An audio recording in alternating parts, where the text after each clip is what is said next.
Okay, hi guys, welcome back to Roald Dahl's Matilda. This is all Roald Dahl's own work, and I'm just reading for entertainment and pleasure, of course. I may read the next couple of chapters today, but that will take me to 76, so we'll just see how much time we've got. So, without a shadow of a doubt, let's not mess around and waste time, and let's get reading. The next chapter is called The Platinum-Blond Man. There was no doubt in Matilda's mind that this latest display of foulness by her father deserved severe punishment, and as she sat eating her awful fried fish and fried chips, and ignoring the television, her brain went to work upon various possibilities. By the time she went up to bed, her mind was made up. The next morning she got up early and went into the bathroom and locked the door. As we already know, Mrs. Wormwood's hair was dyed a brilliant platinum blonde, very much the same glistening silvery colour as the female tightrope walkers' tights in a circus. The big dyeing job was done twice a year at the hairdresser's, but every month or so in between.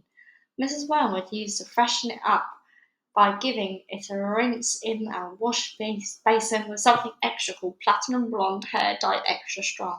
This also served to dye the nasty brown hairs that kept growing from the roots underneath.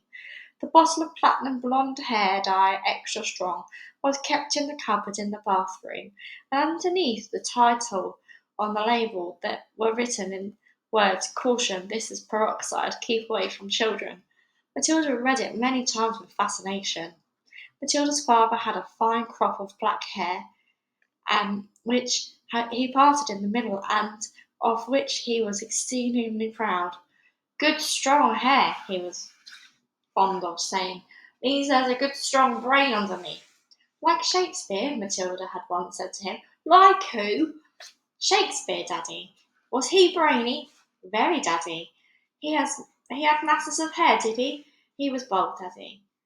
To which the father had snapped. If you can't talk sense, then shut up. Anyway, Mr. Wormwood kept his hair looking bright and strong, or so he thought, by rubbing into it every morning large quantities of a lotion called oil of Violet's hair tonic. A bottle of this smelly purple mixture always stood on the shelf above the sink in the bathroom alongside all the toothbrushes, and a very vigorous scalp massage with oil of violets took place daily after shaving was completed. This hair and scalp massage was always accompanied by a loud masculine grunt and heavy breathing and gasps of that's better, that's the stuff, rub it right into the roots, which could be clearly heard by Matilda in her bedroom across the corridor. Now, in the early morning privacy of the bathroom, Matilda unscrewed the cap of her father's oil of violets and tipped three-quarters of the contents down the drain. Then she filled the bottle up with her mother's platinum blonde hair dyed extra strong. She carefully left enough of her father's original hair tonic in the bottle so that when she gave it a good shake, the whole thing still looked reasonably purple. She then replaced the bottle on the shelf above the sink, taking care to put her mother's bottle back in the cupboard. So far, so good. At breakfast time, Matilda sat quietly at the dining room table, eating her cornflakes. Her brother sat opposite her with his back to the door, devouring hunks of bread smothered with a mixture of peanut butter and strawberry jam. The mother was just out of sight around the corner in the kitchen making Mr. Wormwood's breakfast, which always had to be 2 fried eggs on fried bread with 3 pork sausages and 3 strips of bacon and some fried tomatoes. At this point, Mr. Wormwood came noisily into the room. He was incapable of entering any room quietly, especially at breakfast time. He always had to make his appearance felt immediately by creating a lot of noise and clatter. One could almost hear him saying, It's me! Here I come! The great man himself, the master of the house, the wage earner, the one who makes it possible for the rest of you to live so well. Notice me and pay your respects. On this occasion he strode in and slapped his son on the back and shouted, Well done, my boy, your father feels he's in for another great money-making day today, and the garage. I've got a few little beauties I'm coming to flog to the idiots this morning. Where's my breakfast? It's coming, Treasure, Mrs. Wormwood called from the kitchen. Matilda kept her face bent low over her cornflakes. She didn't dare look up. In the first place, she wasn't at all sure she was going to see, and secondly, if she did see what she thought she was going to see, she wouldn't trust herself to keep a straight face. The son was looking directly ahead of the window, stuffing himself with bread and peanut butter and strawberry jam. The father was moving round to sit at the head of the table when the mother came sweeping out from the kitchen carrying a huge plate piled high with eggs and sausages and bacon and tomatoes. She looked up. She caught sight of her husband. She stopped dead. Then she let out a scream that seemed to fill her right up into the air, and she dropped the plate with a crash and a splash to the floor. Everyone jumped, including Mr. Wormwood. "What the heck's the matter with you, woman?" he shouted. "Look at the mess you've made on the carpet." "Your hair!" the mother was shaking, pointing a quivering finger at her husband. "Look at your hair! What have you done to your hair?" "What's wrong with my hair, for heaven's sake?" he said. "Oh, my God, Dad, what have you done to your hair?" the son shouted. A splendid, noisy scene was building up nicely in the breakfast room. Matilda said nothing. She simply sat there admiring the wonderful effect of her own handiwork. Mr. Wormwood's fine crop of black hair was now dirty silver, the colour of his time of a tightrope walker's tights that had not been washed the entire circus season. You've dyed it!" shrieked the mother. "Why did you do it, you fool?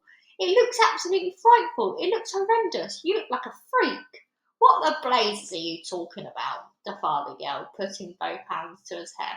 "I most certainly have not dyed it. What do you mean I've dyed it? What's happened to it? Or is this some sort of a stupid joke?" His face was turning pale green, the colour of sour apples.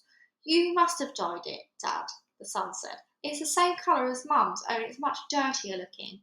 "Of course he's dyed it," the mother said. "It can't change colour all by itself. What on earth are you trying to do? Make yourself look handsome or something? You look like someone's grandmother gone wrong."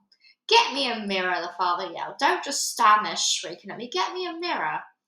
The mother's handbag lay on the chair at the other end of the table. She opened the bag and got out a powder compact that she had a small round mirror on the inside of it. She opened the compact and handed it to her husband. He grabbed it and held it before his face, and in doing so spilled most of the powder all over the front of his fancy tweed jacket. "Be careful!"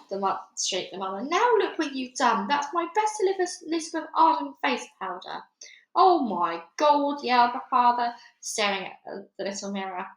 "What's happened to me? Oh, I look terrible. I look just like you gone wrong. I can't go down to the garage and sell cars like this. How did it happen?" He stared around the room, first at the mother, then at the son, then at Matilda. "How could it have happened?" he yelled. "I imagine, Daddy," Matilda said quietly, "that you weren't looking very hard and you simply took Mummy's bottle of hair stuff off the shelf instead of your own." "Of course that's happened," the mother cried. "Well, really, Harry, how stupid can you get? Why don't you read the label before you started splashing the stuff all over you? Mine's terribly strong. I'm only meant to use 1 tablespoon of it in a whole basin of water, and you've gone and put it all over your head. Neat. It'll probably take all your hair off in the end.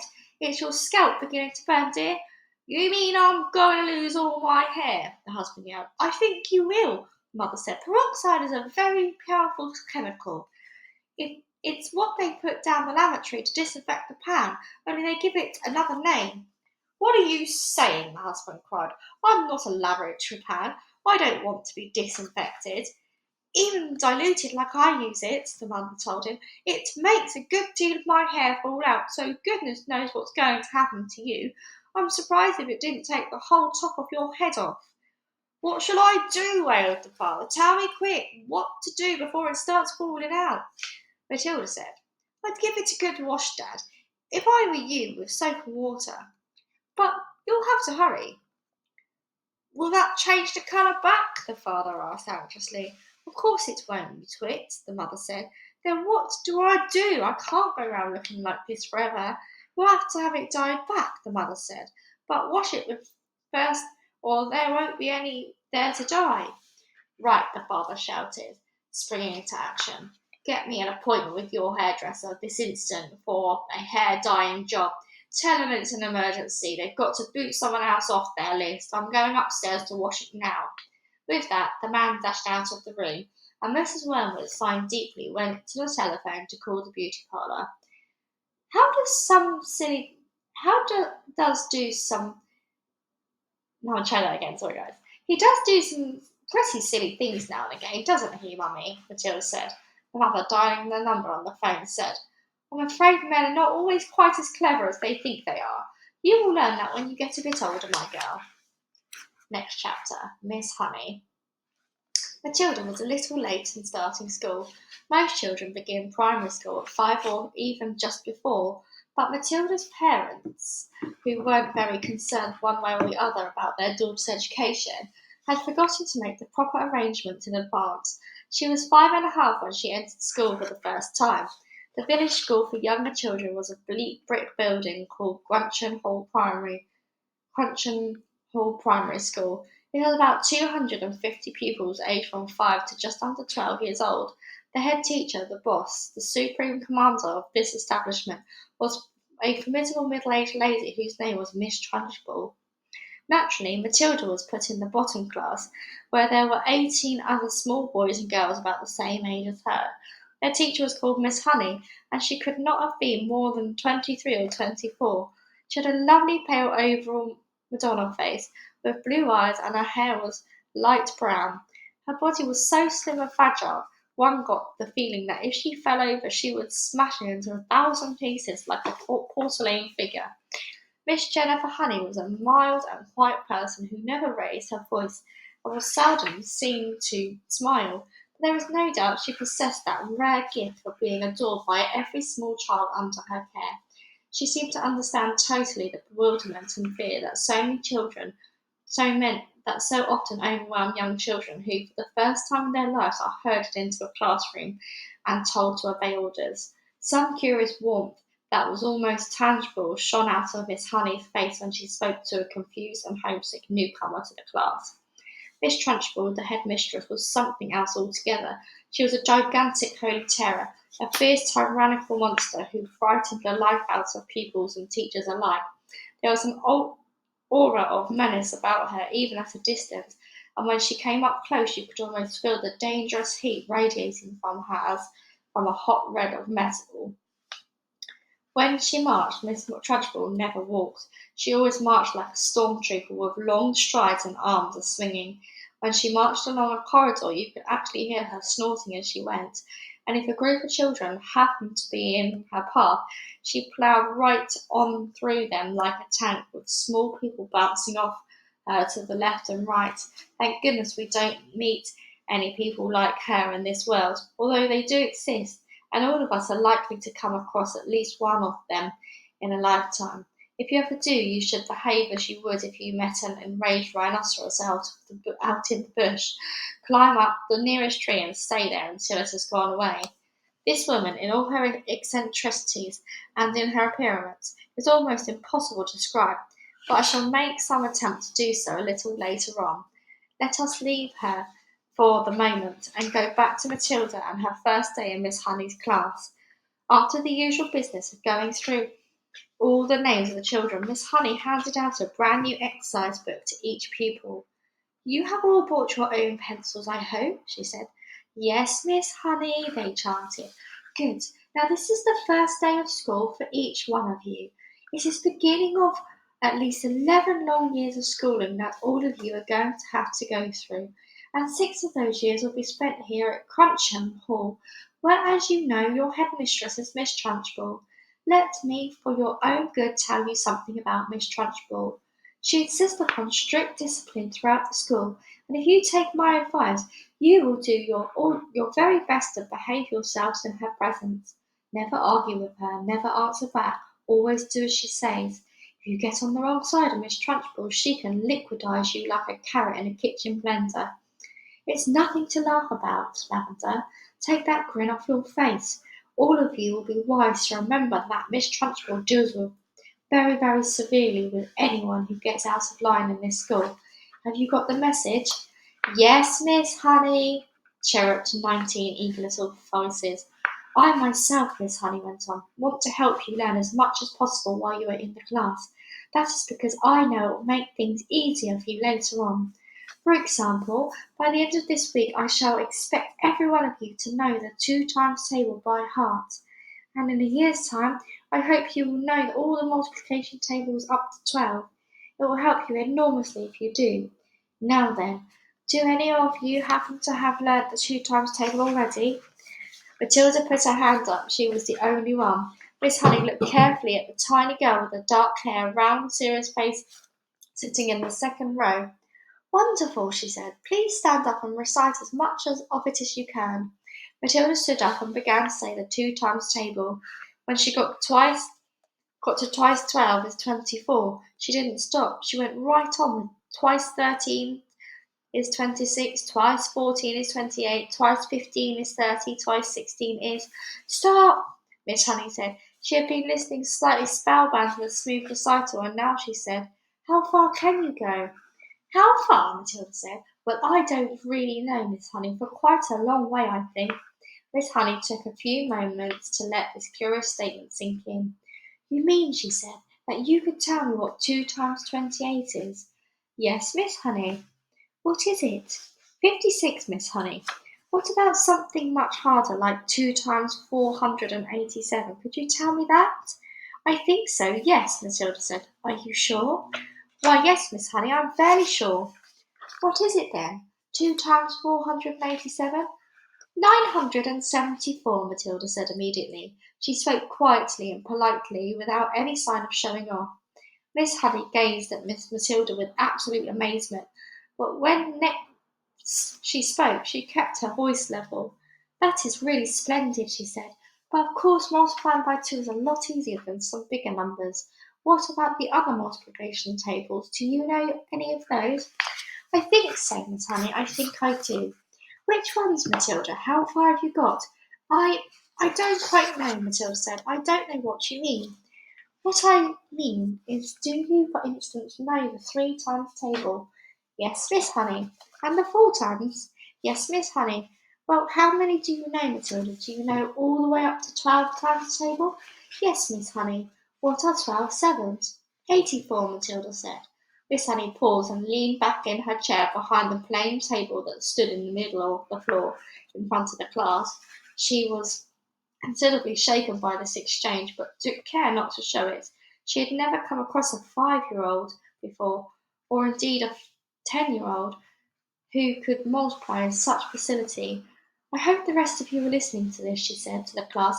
Matilda is a very lucky girl. She has wonderful parents who have already taught her to multiply lots of numbers. Was it your mother, Matilda, who taught you? No, Miss Honey, it wasn't. You must have a great father then. He must be a brilliant teacher. No, Miss Honey, Matilda said quietly. My father did not teach me. You mean you taught yourself? I don't quite know, Matilda said truthfully. It's just that I don't find it very difficult to multiply one by another. Miss Honey took a deep breath and let it out slowly. She looked again at the small girl with bright eyes standing beside her, so sensible and solemn. You say you don't find it difficult to multiply one number by another, Miss Honey said. Could you try to explain that a little bit? Oh dear, Matilda said. I'm not really sure. Miss Honey waited. The class was silent, all listening. For instance, Miss Honey said, if I asked you to multiply 4 by 19, no, that's too difficult. It's 266, Matilda said softly.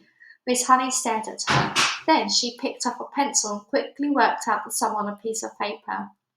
What did you say it was? She said, looking up. 266, Matilda said. Miss Honey put down her pencil and removed the spectacles and began to polish the lenses with a piece of tissue. The class remained quiet, watching her and waiting for what was coming next. Matilda was standing up beside her desk. Now tell me, Matilda, Miss Honey said, still polishing. Try to tell me exactly what goes on inside your head when you get a multiplication like that to do. You obviously have to work it out in some way, but you seem to be able to arrive at the answer almost instantly. Take the one you've just done, 14 multiplied by 19. I, I, I simply put the 14 down in my head and multiply it by 19, Matilda said. I'm afraid I don't know how else to explain it. I've always said to myself that if a little pocket calculator could do it, why shouldn't I? Why not indeed, Miss Honey said. The human brain is amazing. I think it's a lot better than a lump of metal, Matilda said. That's all a calculator is. How right you are, Miss Honey said. Pocket calculators are not allowed in this school anyway. Miss Honey was feeling quite quivery. There was no doubt in her mind that she had met a truly extraordinary mathematical brain, and words like child genius and prodigy went flitting through her head. She knew that these sorts of wonders do crop up in the world from time to time, but only once or twice in 100 years. After all, Mozart was only 5 when he started composing for the piano, and look what happened to him. It's not fair, Lavender said. How can she do it and we can't? Don't worry, Lavender, you'll soon catch up, Miss Honey said, lying through her teeth. At this point, Miss Honey could not resist the temptation of exploring still further the mind of this astonishing child.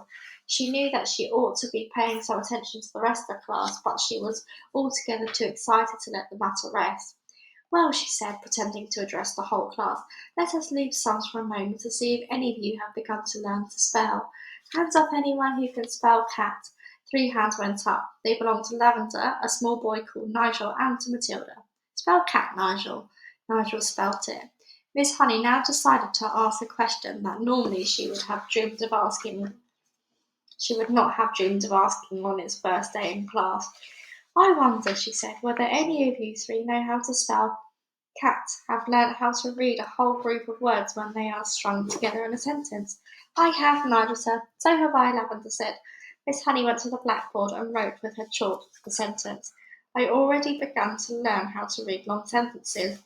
She purposely made it difficult, and she knew that there were precious few 5-year-olds around who could be able to manage it. Can you tell me what this says, Nigel? She asked. That's too hard, Nigel said. Lavender, the first word is I, Lavender said. Can any of you read the whole sentence? Miss Honey asked, waiting for the yes that she felt certain was going to come from Matilda. Yes, Matilda said. Go ahead, Miss Honey said. Matilda read the sentence without any hesitation at all. That really is very good indeed, Miss Honey said, making an understatement of her life. How much can you read, Matilda? I can read most things, Miss Honey, Matilda said, although I'm afraid I can't always understand the meanings. Miss Honey got to her feet and walked smartly out of the room, but was back in 30 seconds carrying a thick book. She opened it at random and placed it on Matilda's desk. This is a book of humorous poetry, she said. See if you can read that one aloud. Smoothly, without a pause, and a nice speed, Matilda began to read. An epicure dining out crew found a rather large mouse in his stew. Cried to the waiter, don't shout, and wave it about, or the rest will be wanting one too. Several children saw the funny side of the rhyme and laughed. Miss Honey said, do you know what an epicure is, Matilda? It is someone who is dainty with eating, Matilda said. That is correct, Miss Honey said. And do you happen to know what that particular type of poetry is called? It's called a limerick, Matilda said. That is a lovely one. It's so funny. It's a famous one, Miss Honey said, picking up the book and returning to her table in front of the class. And a witty limerick is very hard to write, she added. They look easy, but they most certainly are not. I know, Matilda said. I've tried quite a few times, but mine are never any good. You have you? Miss Honey said, more startled than ever. Well, Matilda, I would very much like to hear one of these limericks that you say you have written. Could you try to remember one for us? Well, Matilda said, hesitating, I've been trying to make up one about you, Miss Honey, while we've been sitting here. About me? Miss Honey cried. Well, we've certainly got to hear that one, haven't we? I don't think I want to say it, Miss Honey. Please tell it, Miss Honey said. I promise I won't mind. I think you will, Miss Honey, because I have to use your first name to make things rhyme, and that's why I don't want to say it. How do you know my first name? Miss Honey asked. I heard another teacher calling you by it just before we came in, Matilda said. She called you Jenny. I insist on hearing this limerick, Miss Honey said, smiling one of her rare smiles. Stand up and recite it. Reluctantly, Matilda stood up, and very slowly, very nervously, she recited her limerick. The thing we all ask about Jenny is surely there cannot be many young girls in the place with so lovely a face. The answer to that is not any. The whole of Miss Honey's pale and pleasant face blushed bright, blushed a brilliant scarlet. Then, once again, she smiled. It was a much broader one this time, a smile of pure pleasure. Why, thank you, Matilda, she said, still smiling. Although it is not true, it is a really good limerick. Oh dear, I must try to remember that one. From the third row of the desks, Lavender said, It's good, I like it. It's true as well, a small boy called Rupert said. Of course it's true, Nigel said. Already the whole class had begun to warm towards Miss Honey, although as yet she had hardly taken any notice of any of them except Matilda. Who taught you to read, Matilda? Miss Honey asked. I just sort of taught myself, Miss Honey. And have you read any books all by yourself? Any children's books, I mean? I've read all the ones that are in the public library in the High Street, Miss Honey. And did you like them? I liked some of them very much indeed, Matilda said, but I thought others were fairly dull. Tell me the one that you liked. I liked The Lion, the Witch, and the Wardrobe, Matilda said. I think Mr. C.S. Lewis is a very good writer, but he has one failing. There are no funny bits in his books. You are right there, Miss Honey said. There aren't many funny bits in Mr. Tolkien either, Miss Matilda said. Do you think that all children's books ought to have funny bits in them? Miss Honey asked. I do, Matilda said. Children are not so serious as grown-ups, and they love to laugh. Miss Honey was astounded by the wisdom of this tiny girl. She said, And what are you going to do now you've read all the children's books? I am reading the other books, Matilda said. I borrow them from the library. Mrs. Phelps is very kind to me. She helps me to choose them. Miss Honey was leaning far forward over her work table and gazing in wonder at the child. She had completely forgotten now about the rest of the class. What other books? She murmured. I'm very fond of Charles Dickens, Matilda said. He makes me laugh a lot, especially Mr. Pickwick. At that moment, the bell in the corridor sounded for the end of class. And that is the end of those chapters. So the next one would be the Trunchbull. I do love the Trunchbull. But I'm going to stop it there, guys. Thank you so much for listening again. And I'm looking forward to reading about the Trunchbull. I hope you guys are enjoying the videos. Comment below if you have any requests for any other books, as always. Thank you and goodbye. Till the next time.